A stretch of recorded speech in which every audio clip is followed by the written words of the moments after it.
Le sujet de la conférence, c'est la sécurité de sa conscience.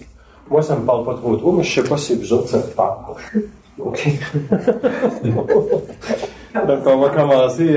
Normalement, ce que je fais, j'écris pas mal, puis après ça, la conférence descend. Donc, pour un individu, assurer la sécurité de sa conscience, c'est pas toujours facile. Comment est-ce qu'on peut savoir que notre conscience est assurée? C'est lorsque, effectivement, on est capable de voir son émotivité à travers sa conscience. Quand tu es capable de voir ton émotivité à travers ta conscience, quand il y a un événement qui se produit, tu peux être assuré, tu peux assurer l'avenir de ta conscience, dans ce sens-là. Parce que la conscience, c'est pas donné à tout le monde. Vous êtes d'accord? Hein? C'est pas donné à tout le monde. C'est très difficile de vivre dans une société où que tout est difficilement malléable selon les forces de la noirceur. Parce que l'ampleur des forces de la noirceur est incommensurable. Puis je ne sais pas si vous avez une idée de qu'est-ce que ça représente, la noirceur, mais ça représente la destruction totale de l'homme et de la femme. On parle des pôles, évidemment. Puis cette destruction totale-là va mener à quoi? Va mener à un égarement des égos. Puis plus les égos vont s'égarer, plus ils vont vivre l'antithèse de la sécurité. Hein? Ils vont vivre le bordel, ils vont vivre la dépersonnalisation de la conscience. La dépersonnalisation de la conscience, ça veut dire qu'ils vont vivre un chaos qui est permanent. Alors que celui qui vit la sécurité de sa conscience, puis quand il vit une émotion, puis il est capable de voir qu'il y a un degré d'émotivité dans sa conscience, intrinsèquement, il est déjà dans une orthogenèse de réussite. Parce que ça l'amène indirectement à sortir ses gants de boxe. Pas nécessairement qu'il va avoir le taux vibratoire pour les fighter, hein? Ça, vous comprenez ça. Mais il va avoir indirectement le taux vibratoire pour savoir qu'il y a quelque chose qui est en opposition contre lui, contre le développement de qu'est-ce qu'il veut faire. Puis, quelle est cette opposition-là? Ça peut être les deux, hein? Ça peut être autant les forces de la noirceur que les forces de la lumière. OK? Puis c'est là que vous pouvez assurer la sécurité de votre conscience.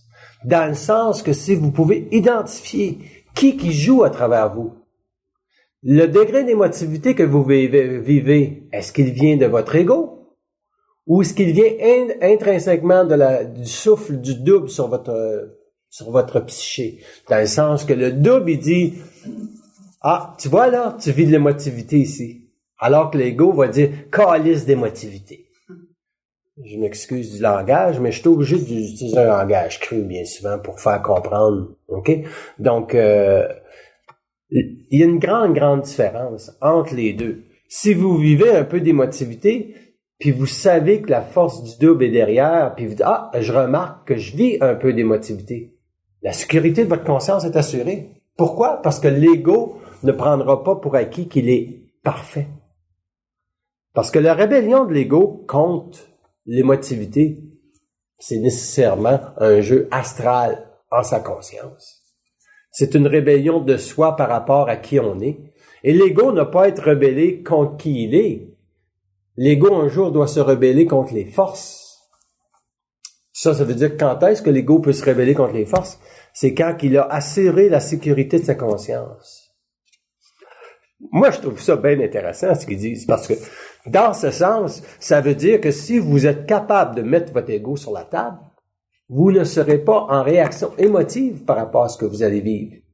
Oui, vous allez être déstabilisé. Oui, ça va vous faire un petit peu de peine, ou dépendamment de la température de votre ego, ou si vous avez un tempérament plus révolte, c'est sûr que l'astralité de votre colère va être sentie un peu dans l'ego.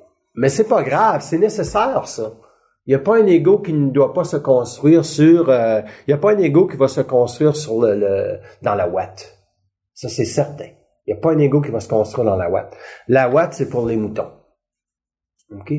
Puis les moutons, c'est pas toujours intelligent. OK? Parce que la société, c'est des moutons. OK? Ils disent, eux autres, que le rapport humain avec l'homme est pas méchant, mais il est pas nécessairement intelligent. OK? Donc, vous rencontrez dans une journée plusieurs individus qui sont pas nécessairement méchants, mais ne sont pas nécessairement intelligents. Fait que ça veut dire c'est ces gens-là qui ne pourront pas assurer la sécurité de conscience. Parce qu'assurer la sécurité de sa conscience la base même de ça, c'est l'assise de l'ego intelligent. Si l'ego est pas intelligent, indirectement, il est assujetti à trop de mémoriel ou de karma. Puis ça veut dire que l'âme vibre encore trop fort à l'intérieur de cet ego-là pour lui donner la force de se sortir et de regarder finalement que cet ego-là, une fois mis sur la table, c'est lui qui vit l'émotivité. C'est toujours l'ego qui est émotif envers la vie. C'est jamais l'esprit. L'esprit, c'est froid. Ça vit aucune émotivité. Moi, la seule émotivité que je peux vivre va être à travers mon esprit dans ma sensibilité. Ça peut paraître pour les gens comme de l'émotivité. Mais c'est sûr que le corps émotif est utilisé pour nous ajuster, pour passer un courant d'énergie très, très, très fort. Mais c'est à vous de le savoir si ce courant d'énergie-là qui est très, très fort, qui vous amène des larmes à l'œil, est-ce que c'est nécessairement en réaction à votre vie? Ou est-ce que c'est nécessairement quelque chose qui vous fait souffrir? Si vous répondez à ça, vous êtes déjà dans la sécurité de votre conscience. Parce que le facteur intelligent de l'ego, c'est son habilité à toujours regarder le point de contact. Puis le point de contact, c'est le double. Vous connaissez ça, le double? Hein? Ça vous parle? Est-ce que tout le monde connaît ça, le double? Est-ce que vous savez-vous c'est qui le double? On ne sait pas tout le temps. OK, vous savez pas toujours c'est qui le double? OK. Donc, salut Benoît. Le double, c'est qui le double? Le double, c'est une énergie qui va descendre de la lumière en vous. Cette énergie-là qui va descendre de la lumière en vous va vous permettre un jour de réaliser que c'est pas vous autres qui pensent. Puis une fois que vous êtes capable de réaliser ou de prendre conscience qu'il y a quelqu'un qui gère votre vie, c'est un gestionnaire de la pensée. Lui peut décider que telle pensée va passer parce que vous devez vivre tel degré d'émotivité dans votre corps, dans votre plexus solaire, pour qu'un jour l'ego vive ses petites crises ou ses petites crisettes. Mais quand il a fini de vivre ses petites crisettes, il dit « OK, je vis de l'émotion ». Puis quand il est capable de réaliser qu'il vit de l'émotion, il vient d'assurer la sécurité de sa conscience. Pourquoi? Parce qu'il retourne le feu du double qui a été lancé contre lui. Puis pour la première fois, vous n'êtes pas obligé de parler avec lui pour savoir ça. Vous avez qu'à réaliser que tout est joué d'avance. Les dés sont pipés. Les dés sont pipés. C'est bien de valeur à dire, mais le double, c'est exactement qu'est-ce qui va vous faire frémir, qu'est-ce qui va vous faire souffrir, puis également qu'est-ce qui va vous mettre en action. Puis l'action est toujours voulue par les forces de la lumière. Ils n'ont jamais voulu que l'homme soit inerte ou la femme soit inerte. L'inertie, c'est pour l'astral. Donc, le double, c'est qui? C'est la contrepartie cosmique de votre conscience. Est-ce que c'est la sécurité de votre conscience? Non, ça l'est pas. C'est seulement la contrepartie cosmique de votre conscience. Ça veut dire, lorsque vous vous êtes incarné dans la matière, vous avez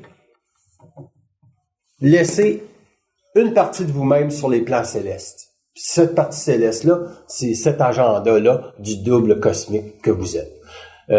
Comment les gens spirituels appellent ça? Eux autres, ils appellent ça, bien sûr, leur âme, je sais pas quoi, là. Leur ange, bon, c'est ça. Donc, son ange, ouais. Il pourrait appeler ça, mais d'un autre côté, le problème, ça c'est intéressant, le problème avec les anges, parce que vous savez que le problème avec les anges, ils disent, c'est mon ange.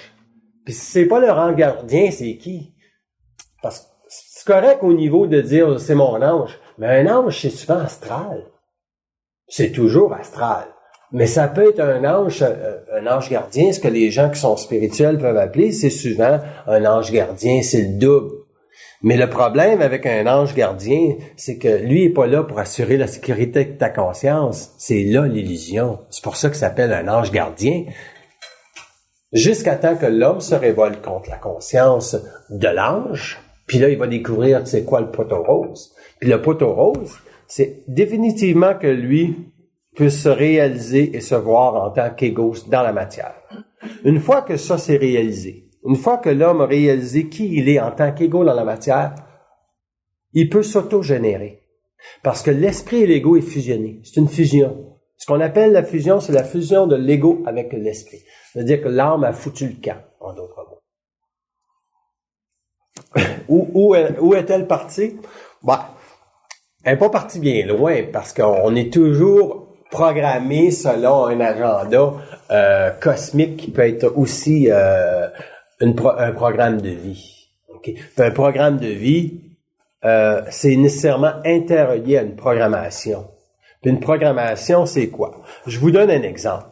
On prend un gars, ils disent un gars comme vous, là, ils parlent de moi, ils disent, vous, c'était décidé d'avance que vous seriez pas en couple avant tel âge. Ça fait que, même si vous voudriez avoir un couple, ce serait impossible pour vous. Parce que c'est déjà décidé d'avance. Donc, comment que l'individu va décider par rapport à c'est quoi son programme de vie dans cette programmation-là? Ça, c'est le facteur intéressant. Il va dire quand l'ego comprend suffisamment la game, il n'y a plus de problème avec le couple. Pour lui, le couple sera et ne peut ne pas être en même temps.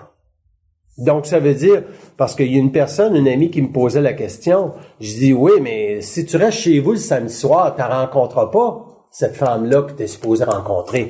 Ben, moi, j'ai dit, je suis allé me promener en bicycle, là, samedi après-midi, puis j'attendais rien que la trouver par terre, elle peut avoir un accident n'importe où, tu sais, tomber à bicycle, puis se ferait, je sais pas, se déchirer un genou, puis moi, j'arrive avec le plaster, puis tiens, je mets le plaster, puis c'est ça.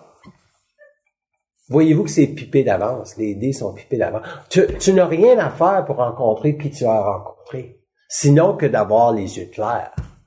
Puis avoir les yeux clairs, ça veut dire quoi? D'être averti.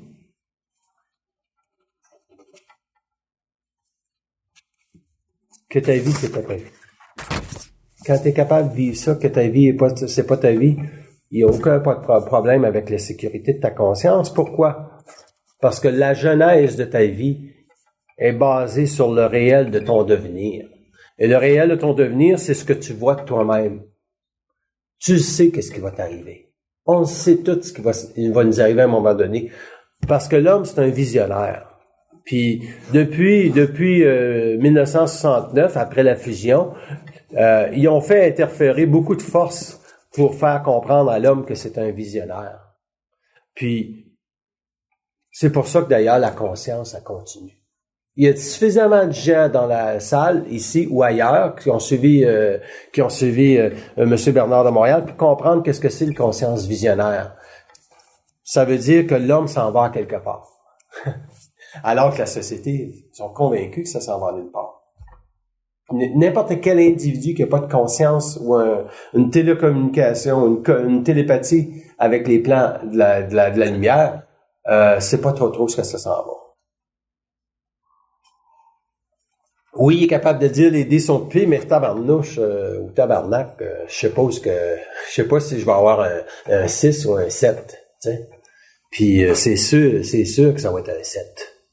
Parce que il y a 7 plans de conscience. OK? Il y a 7 plans de conscience. Puis l'homme est rentré dans la 6e race racine tranquillement. Et il va sortir de la 7e race racine dans 2000 ans et il va avoir conquéri toutes les forces de l'amorceur sur la Terre. Ça, c'est pour l'individu conscient. Ça, c'est facile à comprendre pour un individu comme nous autres. Ou pour des individus qui ont une certaine voyance. Mais qu'est-ce que ça vient assurer, ça? De quelle façon est-ce que la voyance de soi vient assurer la sécurité de sa conscience? C'est indissociable. Si vous n'avez pas assez de voyance par rapport à votre vie, c'est que, indirectement, vous n'êtes pas capable de vous regarder aller. Indirectement. Je sais pas ce que je viens de dire. C'est quoi je viens de dire avant ça? Vous n'êtes pas capable de regarder aller, pourquoi? C'est ça. On n'a pas assez de voyance. OK, c'est ça. Vous êtes incapable de vous regarder aller. Ça veut dire que, indirectement, vous n'allez jamais vivre la sécurité de votre conscience. Comment on vit ça, la sécurité de sa conscience?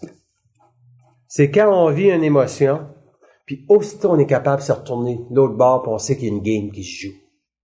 Quand tu sais qu'il y a une game qui se joue, l'émotion est déjà réglée. Pourquoi? Parce que tu viens rien que voir l'interférence qu'elle peut faire chez toi, dans ta vie, dans ta journée. Mais je vais vous dire une affaire. Quelqu'un qui a une moindrement de conscience éveillée, il retourne, c'est comme un chat, il a 7 vies. Il retourne sur ses 2 pattes. Ils ont 7 vies ou 9 vies, les autres? 9, en tout cas. 4, n'avait jamais demandé. Ils n'ont jamais répondu. Bon, en tout cas, ils ont 9 vies, ils retournent sur ses pattes, puis dans le temps de le dire, l'ego est comme sa première page, au lieu d'être sa deuxième page. Ça veut dire que la deuxième page, c'est l'émotivité. OK? L'émotivité. Fait que s'il est sa deuxième page, c'est sûr qu'il est dépassé. Mais s'il est sa première page, ça veut dire que l'ego était sa première page, l'émotivité est sa première page, puis il y en a un autre qui est sa première page. C'est qui? Ton double. Lui aussi est sa première page. OK? Quand vous êtes sa première page, la sécurité de votre conscience est assurée. Puis ça, vous allez le vivre surtout dans la mort, dans le rayon de la mort. C'est sûr. La plus grande insécurité de l'homme ou le plus grand test occulte de la conscience de l'homme par rapport à la lumière, ça va être dans le rayon de la mort. OK? Il mourra pas pareil. Même moi, je sais pas de quelle façon je vais mourir. Mais d'un autre côté, j'ai suffisamment de colère et de voyance pour confronter la mort. Ça veut dire quoi, se confronter la mort? Ça veut dire que tu es capable de déterminer la façon dont tu meurs pas dans ta vie, mais dans ta tête. C'est ça la sécurité de sa conscience, dans le fond. Parce qu'il n'y a rien qui dit, là, si vous mourrez demain matin, que la sécurité de votre conscience est assurée. Tu sais, ça dépend comment tu meurs. OK? Ben, c'est sûr que nous autres, on n'est pas venus ici pour parler de la mort parce on veut pas sortir d'ici puis mourir. On a une certaine vision de soi-même qui va nous amener à réaliser que, effectivement, on est rendu là dans notre vie. Où est-ce que vous êtes rendu dans votre vie? C'est à vous autres de le savoir. Si vous le savez pas, ça veut dire que la sécurité de votre conscience n'est pas acquise. Si vous savez pas où est-ce que vous êtes rendu dans votre vie, ça veut dire que la sécurité de votre conscience n'est pas acquise. Ça veut dire quoi, ça? Que votre communication avec le double passe en deuxième tout le temps, alors qu'elle devrait passer en premier. Même si vous n'avez pas une télépathie développée avec le double, n'empêche que juste le fait de dire « Sacrément, c'est quoi la game qui se joue? » C'est une communication avec votre double, ça. OK, il n'est pas obligé de vous parler de suite, parce que avez-vous déjà posé la question pourquoi lui vous parle pas de suite? Il vous parle pas de suite parce que tout simplement, il sait très très bien que la sécurité de votre conscience va être acquise seulement lorsque vous aurez un mental froid. C'est intéressant, celle-là, hein? Comment qu'on sait qu'on a un mental froid? Ça, c'est peut-être la meilleure question de la soirée, là. Même si c'est jeune encore comme soirée. Un mental froid, c'est un mental qui n'a pas de réflexion. Vous ne pouvez pas réfléchir à la réponse. C'est ça un mental froid. C'est ça un mental froid. Tu peux pas réfléchir à ce que tu vas faire. Pas d'émotion, là. Non, c'est pas la différence. Tu peux pas le réfléchir, ça se réfléchit pas. C'est une vibration. Tu passes à l'action. T'es toi-même, t'agis dans ton action, effectivement. C'est que ce qui descend, c'est toi. Puis tu le laisses aller. Tu le réfléchis pas. OK? Moi, un exemple, je m'en vais à Bellevue, avant d'arriver à Montréal, parce que c'est un trajet qui est long, hein. Puis je prends une pause, puis je sais que je veux une bière. Une grosse Heineken, tu sais, une bonne bière. Puis je veux un cigare. Fait que j'achète un cigare, puis les cigares, ils ont pas d'humidor, fait que le cigare, il est cassé, puis il est pas bon. Fait que je retourne, j'ai dit, ils sont secs. Il dit, oui, mais c'est pas un vrai humidor. Ah, c'est ça. J'ai dit, ben, il me rembourse, pas de problème, j'ai pas à fumer de cigare. Je suis correct avec la vibration. J'ai pas, moi, tant qu'à fumer un cigare, faut que tu le fumes comme faut, hein. Puis là, fait que je prends ma grosse bière, je m'en vais dans un parc, près des rapides, tout ça, tout est excellent. Je m'assois un peu avec ma grosse bière, je l'ouvre, là, il y a 3 jeunes qui sont assis là, à peu près dans vingtaine. Là, le train passe, c'était un vacarme, puis j'ai vu qu'il était en train de se rouler un gros pétard, un gros joint, là, tu sais. Fait que, puis là, il me fait bonjour avec sa bouteille de bière, puis j'ai fait bonjour avec ma grosse Heineken. Fait que, l'humain est pas méchant. L'humain est pas méchant. Il est seulement inconscient. Parce que les autres, ils étaient pour se péter la fraise. Moi, j'ai dit, je vais-tu rester ici, là? J'ai dit, mais il me semble que ça me tente pas de subir toute leur astralité. Fait que je suis parti, je suis allé m'asseoir sur un autre banc, puis au soleil un peu. Là, j'avais chaud, j'avais une chemise noire. J'enlève mon veston, j'enlève ma chemise, puis là-dessus, je m'écrase sur le banc avec ma grosse Heineken. Fait que tu vois, ça vous donne une idée que si tu réfléchis, qu'est-ce que tu vas faire? Moi-même, je considère que c'est quand même drôle ce qu'on peut faire. Tu sais, je considère que c'est quand même drôle ce qu'on veut faire parce que la réflexion, c'est l'acquis de l'ego. C'est l'acquis de l'ego. C'est une mesure de sécurité pour l'ego. Mais c'est pas une mesure ou c'est pas une façon dont vous allez sécuriser votre conscience. Parce que sécuriser sa conscience, ça veut dire être capable de voir où tu t'en vas avec ta vie. C'est ça, sécuriser sa conscience. Aller à une conférence, c'est un grand acte de générosité pour soi-même. Si vous n'êtes pas capable de voir ça, vous n'êtes pas capable de comprendre qu'est-ce que c'est la conscience. Si vous n'êtes pas capable de voir ça, vous n'êtes pas capable de comprendre qu'est-ce que c'est de la conscience. Parce que c'est quand même assez drôle qu'il n'y a pas plus de gens que ça qui sont dans la conscience. On est rendu en 2007, là. C'est drôle puis c'est pas drôle parce que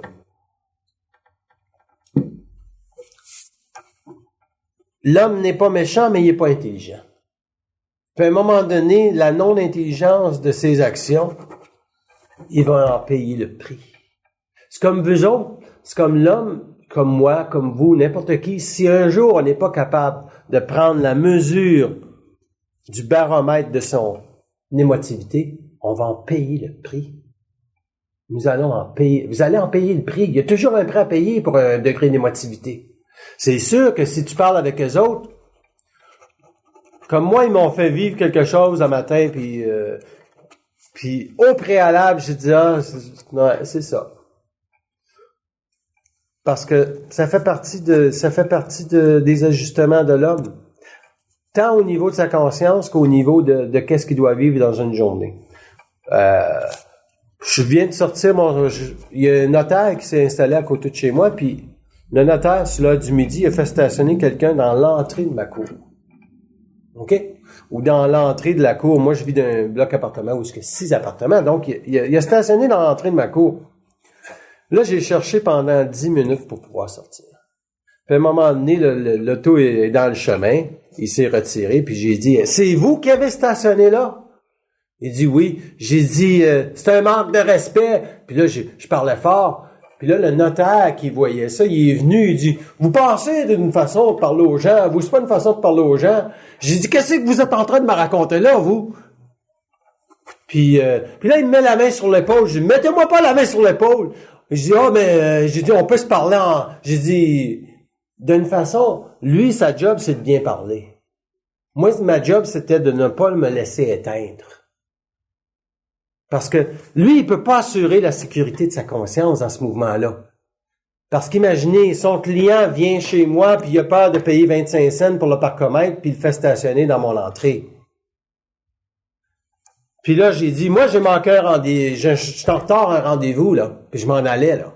Puis ça fait 10 minutes. Il dit, allez à votre rendez-vous, puis on se parlera plus tard. Il dit, puis j'ai dit, puis il comprenait pas le principe. Mais c'est pas grave, je suis allé faire ce que j'avais à faire, je suis revenu, je suis allé cogner à sa porte, parce qu'il dit, on va s'en reparler, vous viendrez m'en reparler.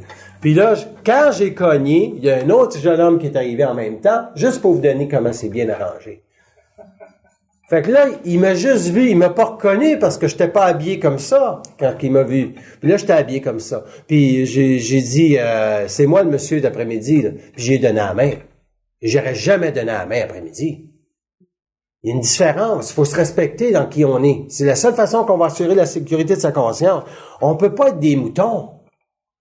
Lui, il voulait que je sois le mouton. De dire, il y a une façon de vivre en société. Oui, mais vous avez brisé la première loi. T'sais, vous avez brisé. Ça, je lui ai pas dit. Mais lui, son travail, c'était de m'éteindre. Puis mon travail à moi, c'était de pas m'éteindre. Puis lui, sa façon, c'était de bien parler. Il dit, là, vous voulez pas abîmer votre belle voiture. J'ai dit, laissez faire ma voiture, elle a rien à faire là-dedans. OK? Puis le discours est quasiment honteux. Parce que les humains sont pas méchants, mais sont pas intelligents. Puis j'étais allé retourner le voir, j'ai dit, c'est une question de respect, monsieur, vous comprenez? Mais la première chose, je lui ai demandé, j'ai dit, je comprends pas que votre bureau n'a pas de la monnaie disponible pour ces gens-là pour qu'ils puissent mettre ça dans les parements. Comment? Il dit, on en a. J'ai dit, ils n'ont pas d'affaire à bloquer l'entrée. Donc, est-ce que l'individu doit savoir quel est son degré d'émotivité dans une expérience de main? Absolument. Absolument. Puis moi, là, pour vous dire, j'étais à 95% en eux, puis 5%, il y avait le corps émotif vibrait un peu. Puis je l'ai senti. Puis je pouvais pas le mentir. Mais j'ai regardé ça, j'ai dit, il y a encore un petit peu d'émotivité dans mon corps mental. Mais, quand je suis allé le revoir durant l'après-midi, je savais déjà que la sécurité de ma conscience était assurée. Parce que ce que moi je vois de la vie, lui est supposé de le voir. C'est ça la sécurité de sa conscience. Ce que vous voyez de la vie, les gens devraient le voir à un moment donné. Ils devraient voir la même chose que vous autres. Ça veut dire quoi, ça, voir la même chose que vous autres? Ça veut dire que si c'est un tas de merde que sur le parterre, c'est un tas de merde. Vous allez pas dire, c'est quel chien qui a mis ça là? Vous allez dire, c'est un tas de merde. Effectivement, c'est un tas de merde. Vous allez pas vous demander, c'est le chien du voisin. C'est pas important de savoir si c'est le chien du voisin. C'est de reconnaître ce qui est. Si vous n'êtes pas capable de reconnaître qui vous êtes, qui est-ce qui va le reconnaître? Comme moi, je peux reconnaître que le 5% de ma conscience que j'ai vécu après-midi, ou le 5% d'émotivité de ma conscience que j'ai vécu aujourd'hui, était tout utilisé pour ma conférence ce soir. À quel degré? Ils disent à 100%. C'est toujours à 100%. Tout ce que vous vivez, c'est à 100%. Orchestré par la lumière. À quel moment que ça peut être orchestré par l'astral? Quand vous avez aucune idée de ce qui se passe. Ça, c'est toujours orchestré par l'astral. C'est ça la différence entre une conscience réelle et une conscience fictive. OK? Si vous voulez évaluer le degré de votre conscience par rapport au degré d'émotivité de votre ego, vous avez qu'à poser la question, suis-je égoïque dans ma conscience? Si la réponse est oui, après ça, vous avez demandé à quel pourcentage. Ils vont dire à 75%, donc vous avez 75% d'émotivité dans votre conscience. C'est aussi simple que ça. OK? Donc, la transparence de l'ego, là, c'est pas pour demain, mais c'est en devenir. OK? Il dit juste l'activité d'après-midi, là, j'ai brûlé 2%. C'est bon. Hein? Une petite question de le temps. Puis Colin, c'est drôle parce que ma bière était 5%. Je suis plus capable de faire le calcul. Oui. Ce que j'ai vécu un jour similaire à vous, je veux juste comprendre une petite partie, c'est que j'ai dit à quelqu'un, j'ai fait quelque chose que je n'aurais pas dit avant, j'ai pas pensé, j'ai réfléchi. Il s'est passé une situation, la madame a fait du bénévolat, puis elle se plaignait. Qu'est-ce que vous avez dit? J'ai dit, c'est pas content, je ne sais pas le faire. OK. L'élève était blessé. Puis, oui, mais c'est sûr, mais vous, dans votre degré d'émotivité, qu'est-ce que vous avez ressenti? Je l'ai ressenti après que j'étais émotive, parce que je trouvais... OK. C'est ça. Je l'ai ressenti que j'ai été émotive, mais sur le coup, j'ai pas pensé à ce que je disais. Honnêtement, là, ça a sorti. Donc, il y a encore 25% réglé. Hein? Vous êtes d'accord? Mais, en tout cas, juste pour dire qu'après les événements, tout ça, là, à un moment donné, j'ai dit, bon, mais le lendemain. C'est que les circonstances ont fait que, bon, une telle a démissionné. Là, je me suis ramassé tout seul avec ça. Puis finalement, je suis moi aussi, mon démission. Eh bien, non, j'ai un petit peu pour faire ça. Vous avez dit, gars, c'est comme ça? Quand je suis venu le temps de démissionner, c'était comme évident. Non, on va faire ça. Non, on exclut les gens qui parlent, ça va être moi qui vais le faire. Non. Quel état d'esprit vous aviez quand ça, c'était, après, là, quand vous voyez que le monde qui démissionnait, c'était quel état d'esprit vous aviez? J'étais pas choqué, Vous compreniez qu'il y a quelque chose qui se passait? Ouais, c'est ça. Bon, c'est ça. Ça, c'est ça, la sécurité. C'est quelque chose qui se passe, mais je sais pas exactement si je fais bien de le faire ou pas, tu sais. Non. Là, après, je réfléchis, tu sais. C'est ça. Non, mais c'est ça. Là, si je fais-tu bien de faire ça, tu sais, j'ai rendu quand même un niveau quand même intéressant de développement. Ben, donc, la sécurité de sa conscience, là, c'est le 75% que vous avez vécu pour un moment donné, puis le 25%, c'est la réflexion que vous avez vécu par après pour venir tout saboter le 75% de certitude. C'est toujours ça qui se passe. Hein, Benoît? Toujours ça qui se passe. Hein? Chris s'arrête jamais. Donc, c'est toujours ça qui se passe. Vous allez vivre comme moi, je me remets pas en question. S'il fallait que je me remette en question, j'aurais un sérieux problème. Je pourrais jamais parler en public. Parce que je penserais... juste pour vous donner une idée, je réfléchirais à ce que je dis.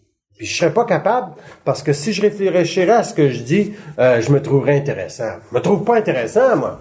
J'aime ça parler, par contre. C'est différent que quelqu'un qui... Sauf que c'est blessant dans une société qui est inconsciente, ce qu'on a dit.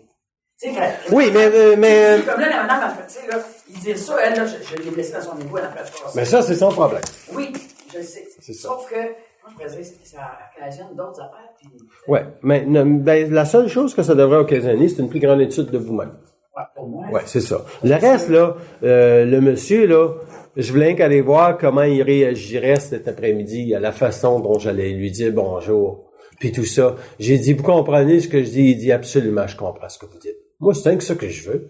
Mais c'est sûr que je me suis posé la question, faut-tu que j'allais parler, lui? Puis à un moment donné, je dis, Chris, je vais perdre mon temps, tabarnak, à aller y parler. Puis à un moment donné, je me suis habillé. Puis là, j'avais la vibration d'aller y parler. J'ai cogné, il n'y a pas de réponse. Là, j'ai recogné, j'ai rentré, puis il y a l'autre monsieur qui est arrivé en même temps. Parce que si j'aurais rentré sans cogner, l'autre monsieur s'est arrivé, j'aurais trop parlé longtemps avec, alors que j'avais seulement ça à lui dire. C'est tout arrangé. Tout arrangé. C'est pour ça, moi, je vis ma vie au quart de seconde. Donc, si vous vivez votre vie au quart de seconde, c'est sûr que la réflexion, il n'y en a pas. Puis, vous avez toujours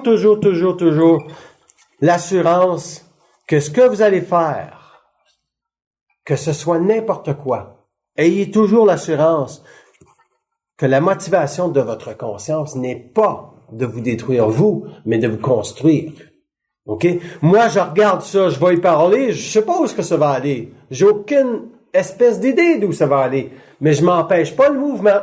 C'est ça le but. Ne pas s'empêcher un mouvement. Quand vous sentez que vous avez un mouvement à faire, c'est certain que faites-le, le mouvement. OK? Donc, il y a plein de choses qui peuvent nous arriver dans cette semaine. C'est cette semaine, la semaine passée, il m'est arrivé d'autres choses. Moi, je suis dans l'enseignement. Puis finalement, on travaille avec une clientèle assez difficile de plus en plus parce que l'immigration au Canada, vous savez que c'est quand même quelque chose de spectaculaire. Donc, le Canada va-t-il devenir la France? C'est un danger. Mais en tout cas, juste pour vous donner une petite idée...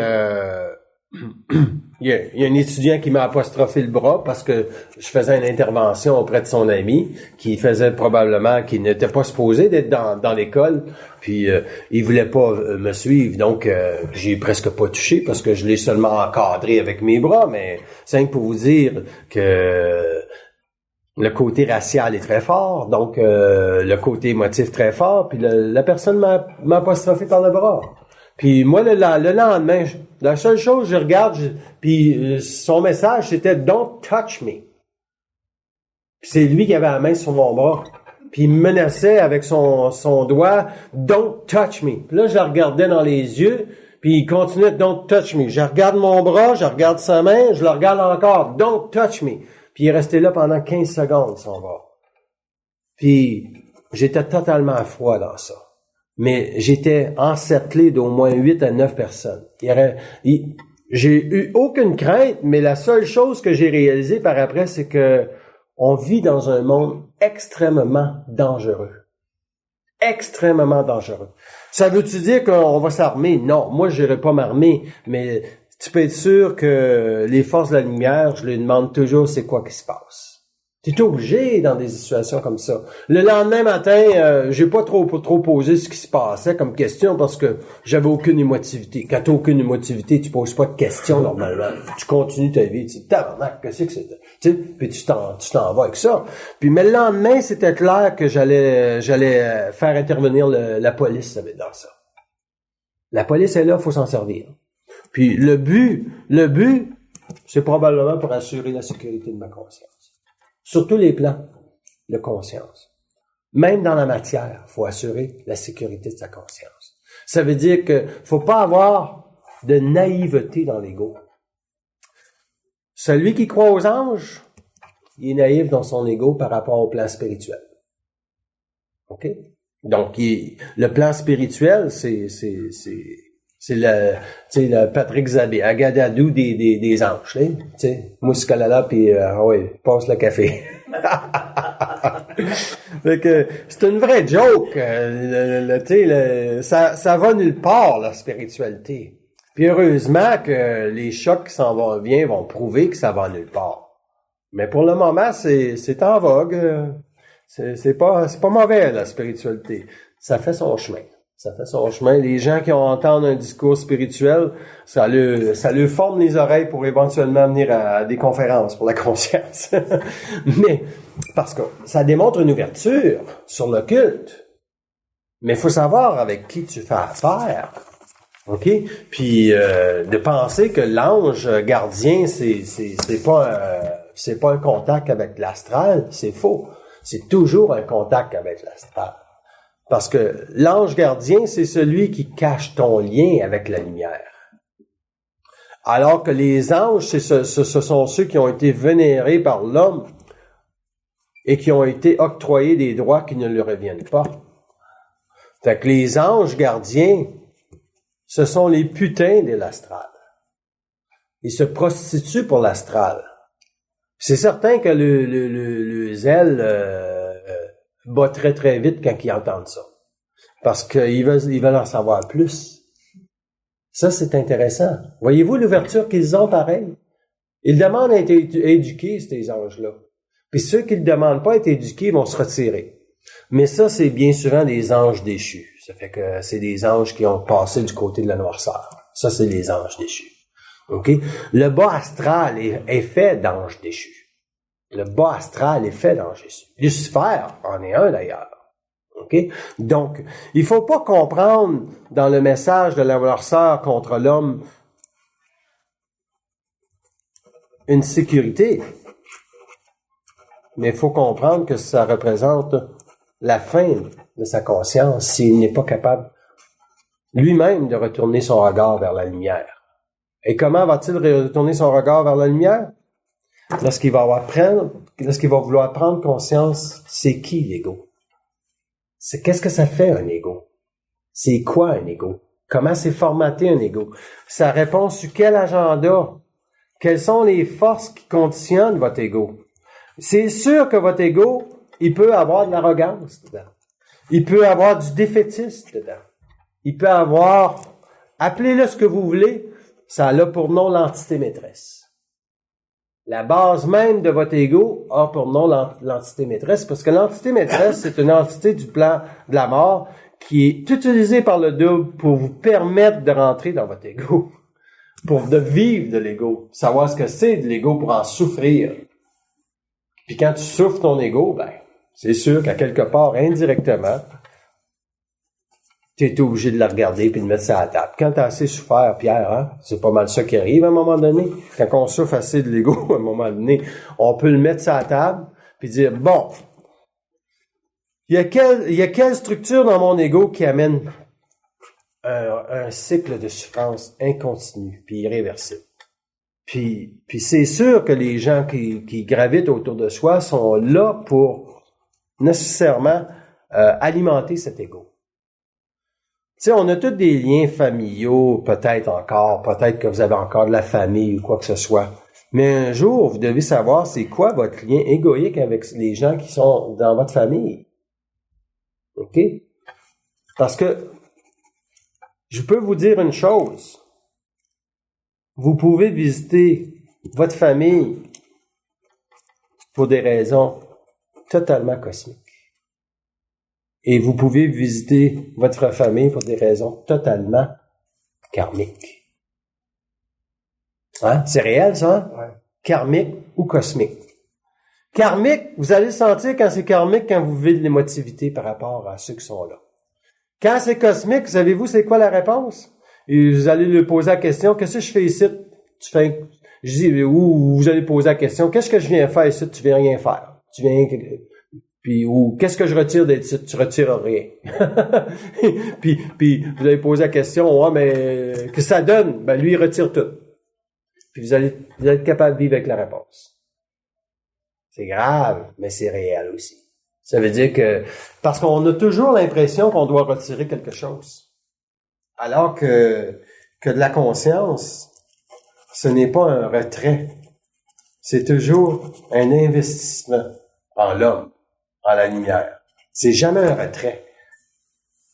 Parce que si l'autre prend quelque chose, il y a un investissement qui est fait dans lui au niveau de sa conscience, mais toi, tu le fais pas, cet investissement-là, parce que toi, vibratoirement, tu es un soleil. Si tu as rayonné, tu vas rayonner. C'est ça, le soleil. Il rayonne pas pour personne. Il n'y a pas demandé à personne s'il pouvait rayonner. Il rayonne. Hein? Un soleil, ça rayonne? Claude? C'est Claude? Hein? Bon, un soleil, ça rayonne. Fait que le soleil, ça rayonne, puis ça va vous dire exactement qui vous êtes. Parce que le soleil ne se laissera jamais astraliser. L'esprit, ce sera jamais astralisable. C'est pour ça la sécurité de la conscience de l'homme nucléaire est assurée sur la Terre. C'est sûr que ça veut dire quoi, la conscience de l'homme nucléaire? Ça veut dire principalement l'homme qui voit, l'homme qui sait. C'est ça un homme nucléaire.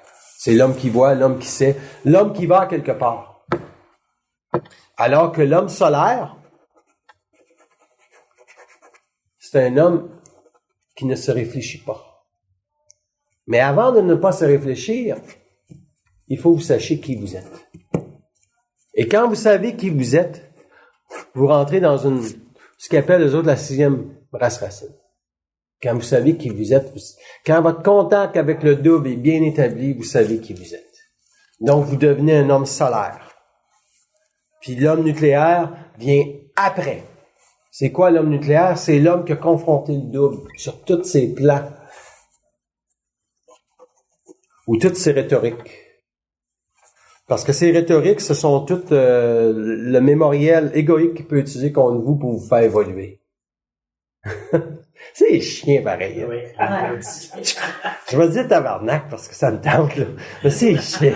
Tu sais, quand on prend toute conscience qu'on est joué, qu'on est on est marionnettisé, les dés sont pipés, jusqu'au moment où tu peux renverser le feu de la création. Ça veut dire que tu peux confronter le double, puis de dire que ce qu'il sait, tu le sais, qu'il te fasse pas chier, c'est là que tu deviens nucléaire.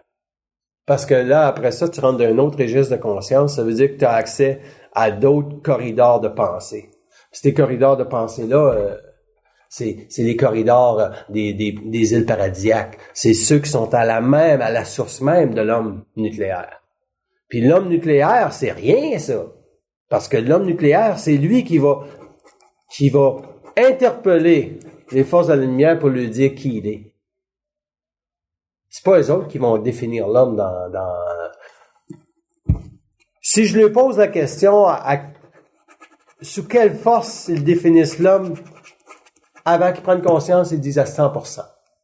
Une fois qu'il a pris conscience de son double, c'est relativement à 50%. Puis lorsqu'il a confronté le double, ça demeure 50%, jusqu'à temps qu'il vive suffisamment de colère mentale pour tout changer la polarité de ses énergies. Ça veut dire qu'il change toute la polarisation de sa conscience. Ça veut dire quand il va mourir, il ira pas vers le sud systémique, mais il va aller vers le nord systémique. Le nord systémique, c'est la conscience froide. C'est pas la conscience chaude ou le corps émotif chaud. Ça se comprend, ça? Hein? Donc, c'est une grande étude pour l'homme de pouvoir savoir que, oui, son avenir, ou c'est une grande sécurité pour l'homme de savoir que sa conscience va quelque part. Moi, là, c'est sûr que les oppositions pour que je donne pas de conférence sont très grandes. Dans le sens que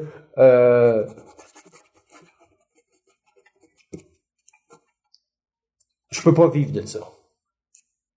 Fait que si tu peux pas vivre de ça, tu te poses des questions.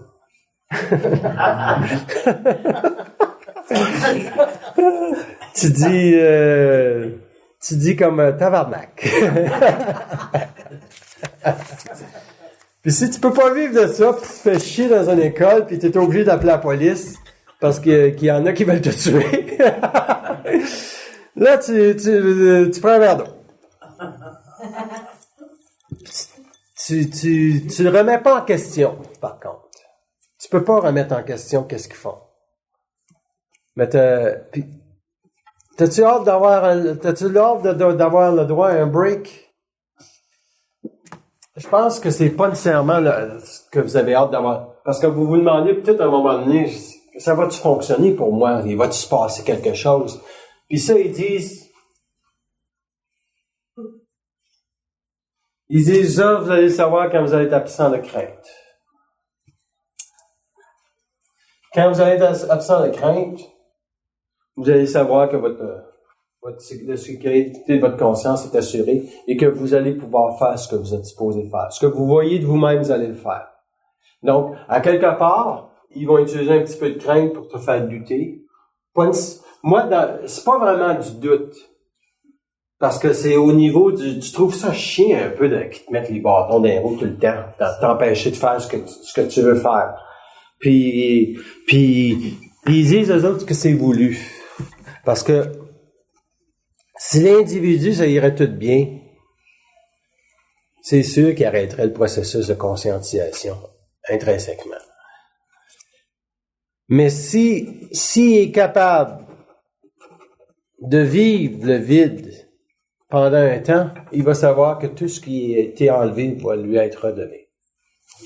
Puis ça, moi, je le sais, mais j'ai hâte en tabarnak qui arrive. C'est comme les coups de faire cuisine, tu sais, tu vas avoir chaud, tu cuisines, tu te fais voler ta bouffe à chaque fois que tu viens faire manger, tu vas dans ta cuisine. Maintenant, tu dis, mon c'est vrai, c'est choquant, parce que c'est toi qui me nourris, en fait. Mais la bouffe, est-tu bonne, au moins? Ben, mais ça. OK. C'est ça qui compte. Voyez-vous, c'est ça qui compte. Si la bouffe est bonne, c'est ça qui compte. Si votre vie a un sens, c'est rien que ça qui compte. Si la vie est réelle pour vous, ce que vous faites, ça a du sens. Moi, je donne des conférences parce que je sais que je dois continuer de donner des conférences. C'est pas réel pour moi de me taper 4 heures de route, 2 heures aller-retour, puis venir tout seul, puis faire ce que j'ai à faire. Mais quand j'arrive, puis j'aime ça parler, puis comme je disais, j'ai même pas fait, je suis rendu à 43 ans, puis j'ai même pas fait ce que je voulais faire encore dans cette vie-là. Tu sais, c'est rien que pour vous dire comment c'est. Ce qui est frustrant, c'est que vous avez. On a beau être intelligent, ça change rien. C'est ça. Bon. La seule différence, c'est que l'intelligence va vous permettre de savoir que le réel de votre vie va à quelque part. Moi, c'est sûr que le réel de ma vie s'en va à quelque part. Fait que je regarde tranquillement où ça s'en va. Puis c'est la seule façon que je peux m'autosuffire pour me générer à chaque jour. Parce que je change de vibration presque à tous les jours, c'est certain. Il y a des gens qui m'ont rencontré il y a 2 semaines, puis je suis même pas la même personne qu'il y a 2 semaines. Parce que, à quelque part, j'ai le contact télépathique, ça switch tout le temps. Il n'y a jamais de off. Puis c'est ça le problème de l'homme. Tant qu'il n'a pas décidé d'arrêter d'être off, là, il n'a pas assuré la sécurité de sa conscience. Puis il y en a beaucoup de vous autres, ou dans la société, qui se font tourner off. OK? Puis c'est ça le problème. Il y a des gens qui devaient être ici ce soir. S'ils avaient été ici, ça ne serait pas fait tourner off. Donc, c'est quoi le off? C'est que l'astral est trop fort. Le off, c'est que l'astral est trop fort dans une personne. c'est que ça veut dire que la personne n'est pas capable de tasser l'astral. Parce qu'il n'y a aucune raison que vous devriez pas aller à des conférences. Parce que savez-vous, c'est quoi les conférences? C'est le médium le plus intelligent qu'il y a sur la planète en ce moment pour permettre à l'homme de réaliser qui il est. Il dit, vous pouvez toujours aller voir des voyants, mais ils vous diront jamais qui vous êtes. Ils vont toujours vous flatter dans le sens du poil, alors que celui qui peut parler avec les plans de la lumière, que ce soit n'importe qui s'appelle Bozo les culottes, il va être capable de vous dire exactement quelle est la dimension occulte de la lumière sur votre conscience. Parce que lui-même va l'avoir dévoilé. L'homme ne peut pas parler parce qu'il pense qu'il peut parler.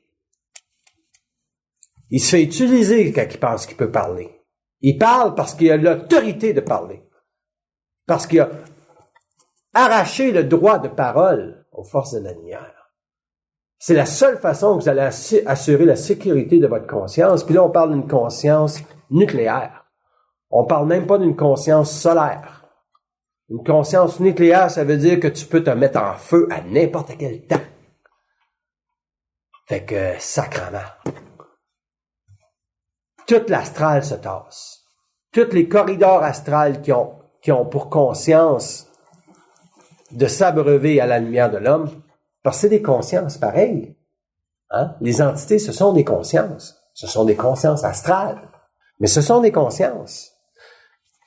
Notre job, c'est certainement pas de les éduquer, c'est de parler. Si tu parles, ils s'éduquent indirectement. Ils vont s'éduquer indirectement parce qu'ils ont jamais entendu personne parler. Ils ont entendu des gens se réfléchir, ils ont entendu des gens se regarder le nombril, ça, il y en a plein qui se regardent le nombril. Okay? Puis le pire, c'est que l'homme n'a jamais été capable de dire que si la lumière n'est pas réelle, ça vaut pas la peine.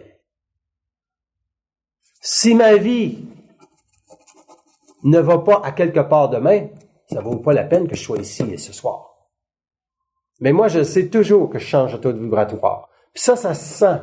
Ceux qui viennent à des conférences, qui ont pu écouter des cassettes de Bernard Lamontréal, que n'importe qui d'autre qui a su parler, vous avez remarqué que, votre conscience n'était pas pareil. Même si vous écoutez 3 phrases dans toute la conférence, votre conscience a changé pareil. Comment vous pouvez assurer, c'est quoi la pérennité? C'est pour longtemps? De pouvoir durer longtemps. Pour pouvoir durer longtemps? Il dit, vous avez besoin de regarder votre capacité d'absorption. Si vous êtes capable d'aller d'une conférence puis absorber ce qui est dit sans le réfléchir, sans vouloir le penser après, puis vous en allez chez vous puis dire, c'était intéressant, ce tabarnak de conférence-là. Vous avez assuré la pérennité de votre conscience.